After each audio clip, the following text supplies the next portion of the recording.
ВАЗ-2107 – отличный автомобиль, которому нужна ОСАГО. Купить страховку можно за 3000 рублей в телеграмме ОСАГО 177. Полис рабочий, можно ставить на учет, ездить по РФ и забирать машину со штрафстоянки. Теперь по машине. 2008 год, мотор после капремонта, гильзован, работает идеально. Коробка сделана, меняли подшипник первичного вала и выжимной. Редуктор без нареканий, ходовая плотная. Стекла фиатовские. Рулевая колонка новая, рулится легко.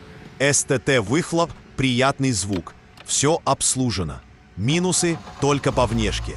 Машина снята с учета, все честно показал.